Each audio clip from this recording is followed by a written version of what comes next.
My dear students, मैं Ajay sir अपने YouTube channel में फिर से आप सभी का स्वागत करता हूं। आज हम पढ़ने जा रहे हैं केमिस्ट्री यानी रसायन विज्ञान में एक महत्वपूर्ण टॉपिक परमाणु। ऐसा कहा जाता है कि परमाणु के बारे में अगर हम नॉलेज नहीं रखते हैं तो हम केमिस्ट्री को नहीं समझ सकते।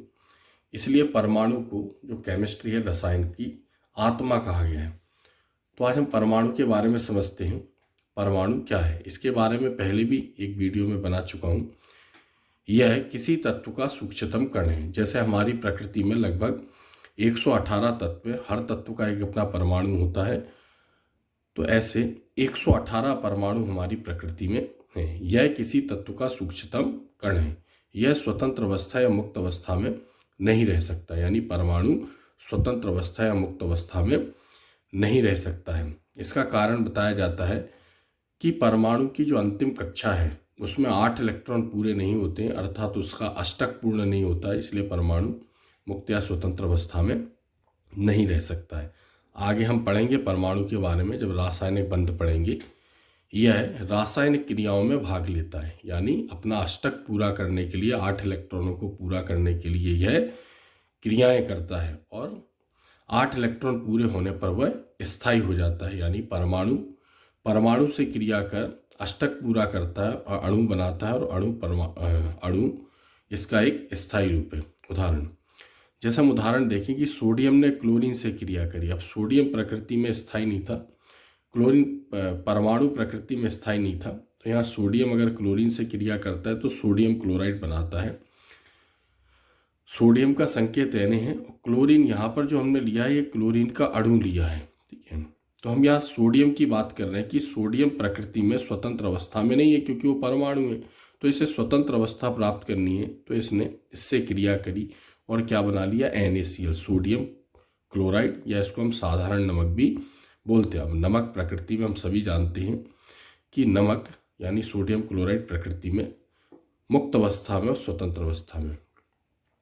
यहाँ पर अगर हम नोट देखें तो परमाणु में सबसे हल्का परमाणु हाइड्रोजन होता है। पहले भी हमने बताया कि हाइड्रोजन 118 तत्व या 118 परमाणुओं में सबसे पहला परमाणु है, इसलिए वह हल्का परमाणु। इसकी त्रिज्या 0.28 एंगस्ट्रॉम, दूरी मापने की एक छोटी यूनिट है, एंगस्ट्रॉम के मध्य होती है। दूसरा, भारतीय दर्शन शास्त्री कणाद पूरे वर्ल्ड में यानी पूरे विश्व में ऐसे पहले व्यक्ति थे जिन्होंने कहा था कि सभी पदार्थ छोटे छोटे कणों से मिलकर बने होते हैं जिन्हें परमाणु कहते हैं। यानी भारतीय दर्शन शास्त्री कणाद पहले व्यक्ति थे जिन्होंने एक छोटे कण परमाणु की खोज की थी। वैसे कणाद का जो वास्तविक नाम था वो उलुकुमनी था, लेकिन उन्होंने कहा था पदार्थ छोटे छोटे कणों से मिलकर बना होता है, तो कणों के आधार पर उनका नाम पड़ गया महर्षि कणाद। अब हम परमाणु की संरचना को देखते हैं। परमाणु की संरचना, किसी परमाणु में उसके मूल कणों यानी परमाणु के अंदर पाए जाने वाले सूक्ष्मतम कणों को, परमाणु भी एक छोटा कण है बट परमाणु के अंदर भी बहुत सारे सूक्ष्मतम कण होते हैं। तो किसी परमाणु में उसके मूल कणों यानी सूक्ष्मतम कणों या अवयवी कणों की व्यवस्था को ही परमाणु संरचना कहते हैं। तो यहाँ परमाणु की संरचना देखते हैं। जैसे ये परमाणु की संरचना है, लगभग सारे परमाणु, सभी परमाणु गोलाकार आकृति के होते हैं। अगर कोई गोल पदार्थ है या कोई गोल चीज़ है तो उसका अपना एक सेंटर पॉइंट होता है। तो परमाणु के केंद्र को, ये जो है ये परमाणु का केंद्र है। परमाणु के केंद्र को हम नाभिक कहते हैं। ऐसा कहा जाता है नाभिक की खोज रदरफोर्ड ने की थी। इसके बारे में परमाणु मॉडल का एक वीडियो अलग से बनाएंगे जिसमें इसका डिस्क्रिप्शन करेंगे। तो परमाणु गोलाकार है और उसका केंद्र जो कहलाएगा वो नाभिक कहलाएगा।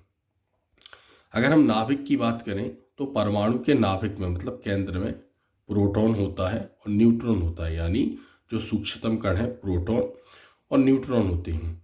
प्रोटॉन पर धनावेश होता है और न्यूट्रॉन उदासीन होता है। यानी प्रोटॉन परमाणु का धनावेशित कण है, नाभिक का धनावेशित कण है, और न्यूट्रॉन उदासीन प्रकृति का होता है। प्रोटॉन और न्यूट्रॉन दोनों मिलकर उस परमाणु का भार बनाते हैं, परमाणु का द्रव्यमान बनाते हैं, जिसको हम परमाणु भार या परमाणु द्रव्यमान या द्रव्यमान या फिर उसको भार संख्या यानी द्रव्यमान संख्या या उसको भार संख्या कहते हैं। तो जैसे हमसे किसी ने पूछा परमाणु भार क्या है, आगे हमने इसी वीडियो में आगे परमाणु भार, परमाणु क्रमांकों को भी समझा है, बट मैं यहाँ बता देता हूँ आपको कि किसी ने पूछा परमाणु भार क्या है, तो हम क्या कहेंगे, किसी परमाणु के नाभिक में उपस्थित प्रोटॉनों की संख्या तथा न्यूट्रॉनों की संख्या के योग को, किसी परमाणु के नाभिक में उपस्थित प्रोटॉनों की संख्या तथा न्यूट्रॉनों की संख्या के योग को उस परमाणु का परमाणु भार या द्रव्यमान कहते। अब हम बात करते हैं, नाभिक के चारों तरफ इस प्रकार गोलाकार रास्ते होते हैं, जिनको हम क्या बोल सकते हैं, जिनको कक्षाएं कह सकते हैं, जिन्हें हम कोश बोलते हैं, जिन्हें हम शेल बोलते हैं, या इन्हें हम ऑर्बिट कहते हैं। यानी नाभिक के चारों तरफ पाए जाने वाले वृत्ताकार मार्गों को कक्षाएं या कोश या शेल या ऑर्बिट कहते हैं। इन वृत्ताकार मार्गों में इलेक्ट्रॉन चक्कर लगाते हैं। इलेक्ट्रॉन को हम ई से प्रदर्शित करते हैं, प्रोटॉन को हम पी से प्रदर्शित करते हैं और न्यूट्रॉन को हम एन से प्रदर्शित करते हैं। तो हम बात कर रहे हैं यहाँ पर इलेक्ट्रॉनों की। इलेक्ट्रॉन को ई से प्रदर्शित करते हैं, इलेक्ट्रॉन पर ऋणावेश होता है, तो इलेक्ट्रॉन इन कक्षाओं में चक्कर लगाते हैं। इलेक्ट्रॉनों को हम परमाणु का परमाणु क्रमांक या परमाणु संख्या कहते हैं। चूंकि परमाणु उदासीन होता है, उदासीन मतलब जब ऋणावेश धनावेश के बराबर होता है तब हम उसको उदासीन कहते हैं। तो परमाणु उदासीन है मतलब उसके ऊपर धन आवेश और ऋणावेश बराबर है। तो ऋणावेश जो है वो परमाणु के इलेक्ट्रॉन है। ऋणावेश क्या है, परमाणु के इलेक्ट्रॉन, और धनावेश क्या है, परमाणु के प्रोटॉन। तो ऐसे हम कह सकते हैं इलेक्ट्रॉन प्रोटॉन बराबर है, इसलिए इलेक्ट्रॉनों को हम परमाणु क्रमांक या परमाणु संख्या, इसी प्रकार प्रोटॉन को भी हम किसी परमाणु का परमाणु क्रमांक या परमाणु संख्या कहते हैं। बट प्रोटॉन जो होते हैं वो नाभिक में होते हैं और इलेक्ट्रॉन कक्षाओं में होते हैं। क्लियर है। अब हम आगे पॉइंट देखते हैं। जैसे किसी ने आपसे पूछा कि परमाणु क्रमांक क्या है, परमाणु क्रमांक क्या है, तो हम आगे पढ़ेंगे अभी से, बट हम बोल सकते हैं कि किसी परमाणु के नाभिक में उपस्थित प्रोटॉनों की संख्या अथवा कक्षाओं में उपस्थित इलेक्ट्रॉनों की संख्या को उस परमाणु का परमाणु क्रमांक कहते हैं। यानी नाभिक में प्रोटॉनों की संख्या अथवा कक्षाओं में इलेक्ट्रॉनों की संख्या को उस परमाणु का परमाणु क्रमांक कहते हैं। और परमाणु उदासीन होता है। उदासीन मतलब परमाणु में जितने इलेक्ट्रॉन होंगे कक्षाओं में, उसके नाभिक में उतने ही प्रोटॉन होंगे। और रासायनिक क्रियाओं में इलेक्ट्रॉन भाग लेते हैं। जैसे परमाणु में कक्षाएं, तो ऐसा कहा जाता है कि 118 परमाणु है, तो किसी परमाणु में एक ये हो सकता है सर्कल, और 2 हो सकते हैं, 3 हो सकते हैं, 4, 5, 6, 7, यानी जो सबसे बड़ा परमाणु है उसमें 7 कक्षाएं तक हो सकती है। यानी जो वृत्ताकार मार्ग हैं वो 1 से लेकर 7 तक हो सकते हैं। पॉइंट नोट करते हैं। परमाणु की खोज सन 1808 में कणाद के बाद, क्योंकि पहले ये कणाद ने बताया था, तो परमाणु की खोज सन 1808 में जॉन डाल्टन नामक वैज्ञानिक ने की थी। यानी कणाद के बाद जॉन डाल्टन नामक वैज्ञानिक ने यह बताया था कि सभी पदार्थ छोटे छोटे कणों से मिलकर बने होते हैं, जिसे परमाणु कहते हैं। दूसरा पॉइंट देखते हैं। नॉर्मल जो परमाणु की त्रिज्या है वो 10⁻⁻6 मीटर होती है। तीसरा, परमाणु एटम, यानी परमाणु का अर्थ होता है अकट नॉट। परमाणु मतलब एटम, एटम मतलब अकट नॉट, जिसे कहा जाता है कि और छोटा नहीं किया जा सकता है। नेक्स्ट देखते हैं हम परमाणु क्रमांक। अभी हमने थोड़ी देर पहले परमाणु क्रमांक को समझा है। तो किसी परमाणु के नाभिक में उपस्थित प्रोटॉनों की संख्या, यानी नाभिक में उपस्थित प्रोटॉनों की संख्या अथवा कक्षाओं में उपस्थित इलेक्ट्रॉनों की संख्या को उस परमाणु का परमाणु क्रमांक कहते हैं। परमाणु क्रमांक को जेड से प्रदर्शित करते परमाणु क्रमांक को मोसले ने बताया था। परमाणु क्रमांक या परमाणु संख्या बराबर क्या हो सकता है, प्रोटॉनों की संख्या, क्योंकि परमाणु क्रमांक हम प्रोटॉनों की संख्या को बोल रहे हैं, और इलेक्ट्रॉनों की संख्या को बोल रहे हैं। यानी परमाणु क्रमांक या परमाणु संख्या बराबर प्रोटॉनों की संख्या बराबर इलेक्ट्रॉनों की संख्या। परमाणु क्रमांक को जेड से, प्रोटॉन को पी से, इलेक्ट्रॉन को ई से प्रदर्शित करते तो हम कह सकते हैं कि जेड बराबर पी होगा और पी बराबर ई होगा। यानी जेड बराबर ई और जेड बराबर पी, ये तीनों एक दूसरे के बराबर होते हैं। तो अगर हमें किसी परमाणु का परमाणु क्रमांक पता है तो हम उसके प्रोटॉन बता सकते हैं नाभिक के, और हम उसके इलेक्ट्रॉन बता सकते हैं। अगर हमें किसी परमाणु के इलेक्ट्रॉन पता है तो हम उसका प्रोटॉन बता सकते हैं, उसका परमाणु क्रमांक बता सकते हैं। अगर हमें प्रोटॉन पता है तो हम उसका परमाणु क्रमांक बता सकते हैं, इलेक्ट्रॉन की संख्या बता सकते हैं। एक उदाहरण हम देखते हैं यहाँ पर। सोडियम का परमाणु क्रमांक 11 है। सोडियम का परमाणु क्रमांक 11 है, अर्थात सोडियम में प्रोटॉनों की संख्या 11 है, यानी सोडियम के नाभिक में प्रोटॉन 11 होंगे और सोडियम में इलेक्ट्रॉन की संख्या 11 है, यानी सोडियम की कक्षाओं में इलेक्ट्रॉन 11 होंगे। यहाँ पर पॉइंट नोट करें, परमाणु की अंतिम कक्षा यानी परमाणु में जितने भी वृत्ताकार रास्ते हैं, जितनी भी कक्षाएं हैं, परमाणु की अंतिम कक्षा आखिरी वृत्त यानी आखिरी कक्षा के इलेक्ट्रॉन ही रासायनिक क्रियाओं में भाग लेते हैं। जैसे हम कहते हैं परमाणु मुक्त या स्वतंत्र अवस्था में नहीं रह सकता, क्रिया करता है, तो उसकी आखिरी कक्षा के इलेक्ट्रॉन ही रासायनिक क्रियाओं में भाग लेते हैं। क्यों परमाणु क्रिया करता है हम आगे भी समझेंगे, बट हमें पता होना चाहिए परमाणु का अष्टक पूरा नहीं होता, उसकी आखिरी कक्षा में 8 इलेक्ट्रॉन पूरे ना होने के कारण उसे रासायनिक क्रियाओं में भाग लेना पड़ता है। जैसे उसका अष्टक पूर्ण होता है वो स्थायी हो जाता है अणु के रूप में। अगला हम देखते हैं परमाणु भार या परमाणु द्रव्यमान या द्रव्यमान संख्या या परमाणु ये भार संख्या। इसको समझते हैं। किसी परमाणु के नाभिक में उपस्थित, किसी परमाणु के नाभिक में उपस्थित, अभी हमने समझा, प्रोटॉनों की संख्या तथा न्यूट्रॉनों की संख्या के योग को उस परमाणु का परमाणु द्रव्यमान कहते हैं। किसी परमाणु के नाभिक में उपस्थित प्रोटॉनों की संख्या तथा न्यूट्रॉनों की संख्या के योग को उस परमाणु का परमाणु भार का द्रव्यमान कहते हैं। दूसरा, परमाणु द्रव्यमान को ए से प्रदर्शित करते हैं। किससे प्रदर्शित करते हैं? ए से, जबकि परमाणु क्रमांक को हम जेड से प्रदर्शित कर रहे थे। परमाणु का संपूर्ण भार उसके नाभिक में होता है, यानी परमाणु का भार कहाँ होता है? उसके नाभिक में, और नाभिक में प्रोटॉन और न्यूट्रॉन होते हैं।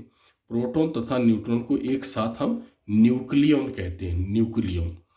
अब हम यहाँ देखते हैं परमाणु द्रव्यमान बराबर प्रोटॉनों की संख्या प्लस न्यूट्रॉनों की संख्या। तो परमाणु द्रव्यमान को ए से, प्रोटॉनों की संख्या को पी से, न्यूट्रॉनों की संख्या को एन से प्रदर्शित करते हो। तो ऐसे लिख सकते हैं हम ए बराबर पी प्लस एन। अगर हमें परमाणु द्रव्यमान पता है, ठीक है, परमाणु द्रव्यमान पता है और न्यूट्रॉनों की संख्या पता है, तो हम प्रोटॉन की संख्या बता सकते हैं। अगर हमें परमाणु द्रव्यमान पता है और प्रोटॉनों की संख्या पता है तो हम न्यूट्रॉनों की संख्या बता सकते हैं। मतलब इन तीन में से हमें दो चीज़ें पता होना चाहिए तो तीसरी चीज़ हम बता सकते हैं। तो न्यूट्रॉनों की संख्या अगर हमें निकालनी है तो न्यूट्रॉनों की संख्या निकालने के लिए हमें भार पता होना चाहिए, और भार में से प्रोटॉन की संख्या हम घटा देंगे तो हमें न्यूट्रॉन की संख्या पता चल जाएगी। यानी न्यूट्रॉन की संख्या बराबर परमाणु द्रव्यमान माइनस प्रोटॉनों की संख्या। नेक्स्ट आगे देखते हैं प्रोटॉनों की संख्या। अगर हमें प्रोटॉनों की संख्या पता करनी है तो परमाणु द्रव्यमान पता होना चाहिए। परमाणु द्रव्यमान में से हम न्यूट्रॉनों की संख्या घटा देंगे तो प्रोटॉनों की संख्या आ जाती है। उदाहरण यहाँ देखते हैं, सोडियम का परमाणु भार 23 है। सोडियम का परमाणु भार 23 है तथा परमाणु क्रमांक 11 है। सोडियम का भार 23 तथा परमाणु क्रमांक 11 है, अतः इसमें प्रोटॉनों की संख्या है, चूंकि परमाणु क्रमांक प्रोटॉनों की संख्या को व्यक्त करता है तो प्रोटॉनों की संख्या 11 है। अब हमें भार में से ये पता चल गया कि 11 प्रोटॉन है, तो भार किससे मिलकर बना है? प्रोटॉन और न्यूट्रॉन से। तो हमने 11 घटाएंगे, इसमें से 11 लेस कर देंगे तो हमारे सामने न्यूट्रॉनों की संख्या आ जाएगी। तो प्रोटॉन की संख्या 11, जितने प्रोटॉन होंगे उतने इलेक्ट्रॉन होंगे, इलेक्ट्रॉन की संख्या 11 और न्यूट्रॉनों की संख्या कितनी होगी? 12। परमाणु का प्रदर्शन, जैसे किसी परमाणु को उसके परमाणु क्रमांक तथा परमाणु भार के साथ हमें प्रदर्शित करना है तो उसे हम कैसे व्यक्त करेंगे? तो किसी परमाणु को उसके परमाणु क्रमांक तथा परमाणु द्रव्यमान के साथ संक्षेप में निम्न प्रकार हम प्रदर्शित करते हैं। जैसे मान लो X कोई परमाणु हो गया, उसका संकेत हो गया। हमने पहले भी पढ़ा है कि जो तत्व या परमाणु होते हैं उनको उनके संकेत या प्रतीक से, मतलब सिंबल से व्यक्त करते हैं।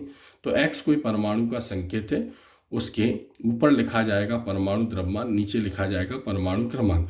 इधर भी लिख सकते हैं, बट हमेशा रूल है परमाणु द्रव्यमान ऊपर रहेगा और क्रमांक नीचे रहेगा। क्रमांक की तुलना में परमाणु द्रव्यमान जस्ट डबल या उससे ज़्यादा हो सकता है।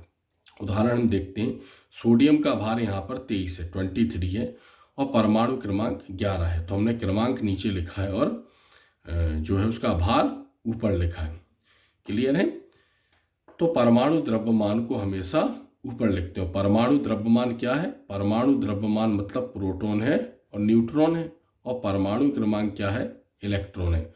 तो हमने कहा कि इलेक्ट्रॉन प्रोटॉन के बराबर है, तो इलेक्ट्रॉन 11 है तो प्रोटॉन भी 11 होंगे, 23 में से 11 जाएंगे तो 12 न्यूट्रॉन। एक क्वेश्चन हम देखते हैं यहाँ पर, यदि यूरेनियम उसका संकेत होता है U, उसका भार 235 और क्रमांक 92, यूरेनियम का भार 235 और क्रमांक 92 है, यानी परमाणु द्रव्यमान 235 तथा परमाणु क्रमांक 92 है, तो आपको इसमें बताना है इसमें इलेक्ट्रॉन कितने होंगे, प्रोटॉन कितने होंगे तथा न्यूट्रॉन की संख्या क्या होगी, इसमें याद करना है हमको।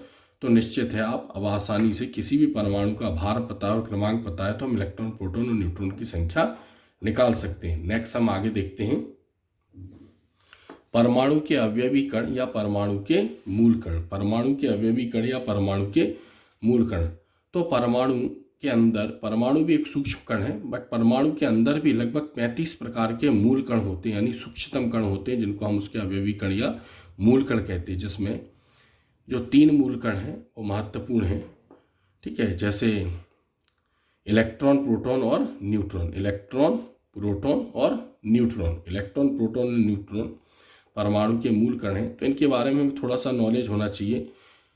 उसका प्रतीक किससे प्रदर्शित करते हैं, उसके ऊपर यूनिट चार्ज, इकाई आवेश क्या होता है, उसका कूलाम आवेश क्या होता है, और परमाणु में उसका भार क्या होता है। तो परमाणु में 35 मूल कण होते हैं, बट परमाणु के 3 कण बहुत महत्वपूर्ण हैं, इलेक्ट्रॉन, प्रोटॉन और न्यूट्रॉन। तो इसके बारे में बेसिक जानकारी होनी चाहिए, उनको किसने खोजा है ये भी पता होना चाहिए।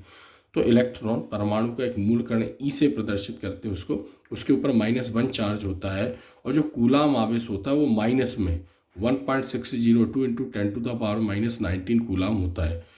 परमाणु में इसका जो भार में योगदान होता है, अगर हम ग्राम में देखेंगे तो 9.109 इंटू 10⁻⁻28 ग्राम उसका वजन होता है, और केजी में देखेंगे तो 9.11 इंटू 10⁻31 केजी उसका वेट होता है इलेक्ट्रॉन का। इलेक्ट्रॉन के बारे में कुछ हम बातें यहाँ ध्यान दें। इलेक्ट्रॉन की खोज सर जे थॉमसन ने कैथोड किरणों के रूप में की थी, यानी जे थॉमसन ने विसर्जन नलिका में एक प्रयोग किया था, गैसों को कम दाब पर विद्युत धारा प्रवाहित की थी, तो कैथोड किरणें उत्पन्न हुई थी, यानी ऋण सिरे से धन सिरे की ओर। इसके बारे में हम अलग से एक टॉपिक में पढ़ेंगे। तो जे थॉमसन ने कैथोड किरणों के रूप में खोज की थी। कैथोड किरणें ऋणावेशित होती हैं, इसलिए इलेक्ट्रॉन के ऊपर ऋण आवेश, मतलब इसका जो आवेश होता है वो ऋण आवेश होता है। जो इलेक्ट्रॉन यानी इस ऋण आवेश को जो इलेक्ट्रॉन नाम दिया था वो स्टोनी ने दिया था सन 1891 में, 1891 में इस आवेश को इलेक्ट्रॉन नाम दिया था स्टोनी ने। इलेक्ट्रॉन का आवेश यानी इलेक्ट्रॉन का जो चार्ज निकाला था वो आर मिलीकन ने, यानी तेल बूंद, ऑयल ड्रॉप, एक एक्सपेरिमेंट किया था उन्होंने, तो आर मिलीकन ने इलेक्ट्रॉन के आवेश को ज्ञात किया था। दूसरा हम देखते हैं प्रोटॉन। तो प्रोटॉन क्या है, एक परमाणु का मूल कण है, इसका जो प्रतीक होता है वो P होता है, इकाई आवेश जो होता है +1 होता है, कूलाम आवेश इसके ऊपर प्लस में इलेक्ट्रॉन के जस्ट बराबर होता है, यानी इकाई आवेश हो या कूलाम आवेश हो इलेक्ट्रॉन और प्रोटॉन के बराबर होते हैं, बट विपरीत होते हैं। परमाणु भार देखते हैं यहाँ पर प्रोटॉन का, परमाणु में 1.6725 इंटू 10⁻24 ग्राम और 1.6726 इंटू 10⁻27 किलोग्राम। नोट करें, प्रोटॉन की खोज गोल्डस्टीन ने की थी। इन्होंने भी जे थॉमसन जैसा एक प्रयोग किया था, उसके बेस पर इन्होंने एनोड किरणों के रूप में प्रोटॉन की खोज की थी। एनोड किरणें धनावेशित कण होती हैं, धनावेशित किरणें होती हैं, इसलिए प्रोटॉन भी एक धनावेशित कण है। अब न्यूट्रॉन के बारे में हम देखते हैं। जो न्यूट्रॉन है इसका प्रतीक जो होता है वह एन होता है, बट इसके ऊपर कोई चार्ज नहीं होता है क्योंकि उदासीन कण है। ठीक है, तो कूलाम आवेश मतलब इससे उदासीन कण है। भार देखते हैं, न्यूट्रॉन और प्रोटॉन का जो भार होता है वो अप्रोक्स बराबर होता है, बट न्यूट्रॉन प्रोटॉन की तुलना में थोड़ा सा एक भारी कण है, तो इसका भार देखते हैं 1.674, जैसे इसका था 1.672 तो 1.674 इंटू 10⁻⁻24 ग्राम। किलोग्राम में देखते हैं 1.67 इसका था तो 1.674 इंटू 10⁻⁻27 kg था। नोट करें, न्यूट्रॉन की खोज जेम्स चैडविक ने की थी, यानी इन्होंने बेरिलियम धातु पर अल्फा कणों की बमबारी की थी, तो एक नया कण उत्पन्न हुआ था जिसके बारे में हम आगे समझेंगे। अब परमाणु के अन्य मूल कण, यानी परमाणु के अंदर बहुत सारे छोटे छोटे कण होते हैं जिसमें इलेक्ट्रॉन, प्रोटॉन, न्यूट्रॉन मेन कण है, बट उसके कुछ और भी मुख्य कण हैं, जैसे पॉजिट्रॉन हो गया, न्यूट्रिनो हो गया, एंटी न्यूट्रिनो हो गया, meson. Positron, neutrino, anti neutrino और मेसोन आदि परमाणु के अस्थायी मूल कण। ये कैसे अस्थायी मूल कण है। मेसोन नाभिक में न्यूक्लियन यानी प्रोटॉन और न्यूट्रॉन को बांधे रखता है, यानी न्यूक्लियन मेसोन के कारण स्थायी है। नोट, इलेक्ट्रॉन, प्रोटॉन और न्यूट्रॉन परमाणु के अस्थायी मूल कण होते हैं। ये कैसे हैं? ये अस्थायी मूल कण है। इलेक्ट्रॉन, प्रोटॉन, न्यूट्रॉन परमाणु के स्थायी मूल कण है। ये स्थायी मूल कण है और ये अस्थायी मूल कण है। तो इलेक्ट्रॉन, प्रोटॉन, न्यूट्रॉन परमाणु के स्थायी मूल कण है। तो आज हमने परमाणु के बारे में बहुत सारी बेसिक चीज़ें पढ़ी हैं। अगर केमिस्ट्री को समझना है तो परमाणु को समझना पड़ेगा। निरंतर परमाणु के बारे में और भी बहुत सारी जानकारी हमें होनी चाहिए। अगर आपको ये मेरा वीडियो अच्छा लगा है तो आप इसे लाइक करें, कमेंट्स करें, सब्सक्राइब करें और इस वीडियो को आगे शेयर करें। आपके लिए इससे भी बेहतर और अच्छे वीडियो मैं आपके लिए लाता रहूँगा। उम्मीद करता हूँ जो मैंने बताया है आप उसको समझ पाए होंगे। आप मेरे साथ बने रहें, इसके लिए आपका बहुत बहुत धन्यवाद।